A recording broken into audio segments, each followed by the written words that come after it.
Scalpel, marteau, ciseaux, le chirurgien a à sa disposition une vraie boîte à outils. Pour poser une prothèse de genou, il peut en utiliser jusqu'à 200 différents. Si certains sont à usage unique, la plupart seront stérilisés afin d'être utilisés à nouveau. Récupérer tout ce matériel, c'est l'un des rôles de l'infirmière de bloc opératoire ou IBOD. Je fais un pré-triage sur mes tables. Je mets tout ce qui est piquant, blessant à part. Tous les instruments qui sont démontables, je les démonte, je les ouvre de façon à ce que toutes les parties de l'instrument soient en contact avec la solution de pré-désinfection. Une fois la plaie du patient suturée, l'infirmière peut se rendre dans le circuit dit salle. Ici, tous les instruments vont subir le même traitement. J'essaye de retirer au maximum tout ce qui est petite partie d'os pour que le nettoyage soit plus facile. Parce que le sang, quand il est prêt, c'est plus facile à éliminer. Tous les outils, qu'ils aient servi ou non pendant l'opération, sont ensuite plongés dans une solution désinfectante. C'est le début de la chaîne de stérilisation. Voilà, j'ai débarrassé un genou avec 3 bacs. Et c'est bon, au niveau de l'immersion, tout est correct. D'accord.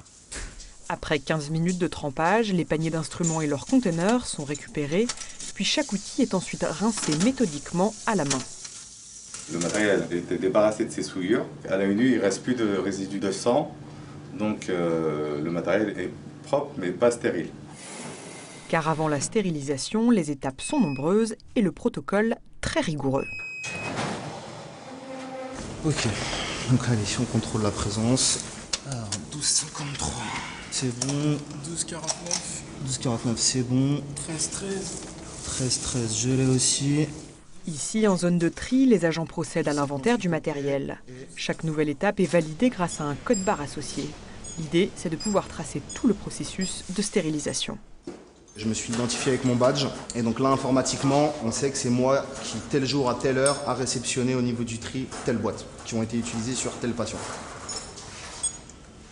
Direction ensuite le laveur. Pendant 1 heure, boîtes et instruments sont rincés mécaniquement et à grandes eaux pour ensuite être récupérés de l'autre côté en zone de recomposition.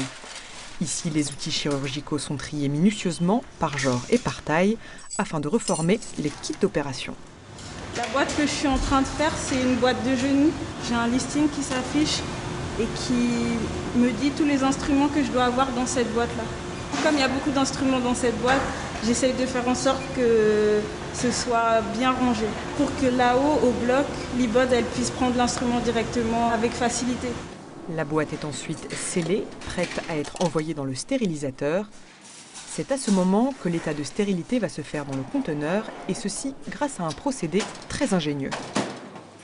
La stérilisation, elle se fait par la vapeur d'eau. Elle passe au travers du filtre pour pénétrer à l'intérieur de la boîte, stérilise le matériel et au moment du séchage, ce filtre-là devient imperméable à l'air et donc les micro-organismes ne peuvent plus rentrer à l'intérieur du conteneur. Ce qui fait que l'état stérile va pouvoir rester plusieurs mois dans les conditionnements. À la sortie du stérilisateur, aussi appelé autoclave, les pastilles rondes collées sur les scellés ont changé de couleur. De rose, elles ont viré au marron. Une preuve que les boîtes ont bien suivi le circuit de stérilisation. C'est juste un élément pour dire, voilà, c'est passé dans l'autoclave, c'est pas ça qui permet de valider et de dire que c'est stérile. Il faut d'abord contrôler les paramètres du cycle.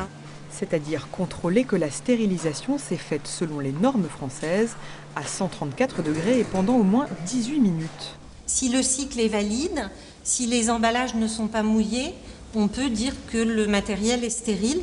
Et donc, en tant que pharmacien, j'autorise à ce qu'il soit renvoyé dans le bloc opératoire pour être utilisé. Le parcours de stérilisation aura duré 5 heures, au terme desquelles les instruments sont de retour au bloc opératoire, prêts à être réutilisés, sous l'œil vigilant des infirmiers de bloc qui continuent de vérifier l'état de stérilité du matériel. Objectif de ce protocole extrêmement rigoureux, éviter la transmission des germes d'un patient à un autre et ainsi prévenir la transmission de maladies nosocomiales.